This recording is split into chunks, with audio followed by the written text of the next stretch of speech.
भारत की जानिब से छोड़ा जाने वाला सैलाबी रेला आज हेड पंजनद और 2 रोज बाद गुड्डू बैराज पहुंचेगा।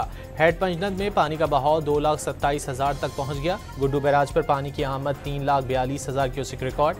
सक्खर बैराज पर भी पानी के बहाव में इजाफा हो गया।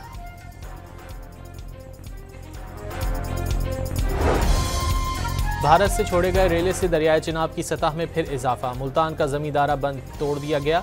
रेला आखिरी बंद शेरशाह जा पहुंचा। मुतादिद बस्तियां डूब गईं, सैकड़ों अफराद फंस गए। मुजफ्फरगढ़ में मुतादिद बस्तियां ज़ेरे आब आ गईं। इलाके से बड़े पैमाने पर नकल मकानी। साहिवाल में हेड बलोकी के मकाम पर दरियाए रावी में पानी की सतह में इजाफा। कुतुब शाहाना के मकाम पर 1,31,000 क्यूसेक का रेला। किसी भी नागाहानी सूरत हाल से निपटने के लिए तमाम इदारे अलर्ट हो गए।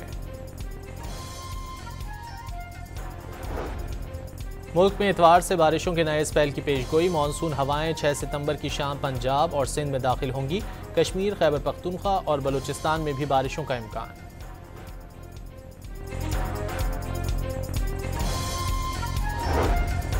पाकिस्तान और चीन के दरमियान 8.5 अरब डॉलर्स मालियत की 21 मुफाहमत की याददाश्तों और जॉइंट वेंचर्स पर दस्तखत। वज़ीर आज़म ने एक बार फिर चीनी सरमायाकारों को पाकिस्तान में सरमायाकारी की दावत दे दी। शहबाज शरीफ चीन का दौरा करके वतन वापस पहुंच गए।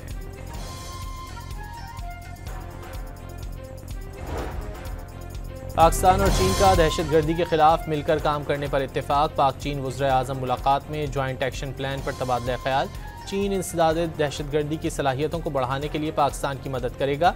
5 नए कॉरिडोर समेत CPEC-2 तेज करने पर भी इत्तेफाक।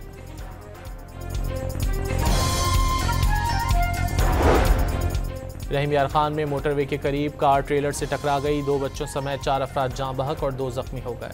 कराची के इलाके नॉर्थ नाजाबाद और सुरजानी टाउन में पुलिस मुकाबले के दौरान 2 डाकुओं को गिरफ्तार किया गया। मुलजिमान के कब्जे से असलहा बरामद। क्वेटा समेत बलूचिस्तान भर में आज PTCL और NTC की इंटरनेट, वायरलेस, 3G और 4G सर्विसेज बंद रहेंगी। महकमा दाखिला के मुताबिक सिक्योरिटी खदशात पर 6 सितंबर की रात तक सर्विसेज मुअत्तल रहेंगी। ईद मिलादुन्नबी सल्लल्लाहु अलैहि वसल्लम की मुनाज़रत से आज सिंध और बलूचिस्तान में आम तातील। ईद मिलादुन्नबी सल्लल्लाहु अलैहि वसल्लम कल अक़ीदत व एहतराम से मनाई जाएगी। पाकिस्तान UAE को शिकस्त देकर 3 मुल्की T20 सीरीज़ के फाइनल में पहुंच गया।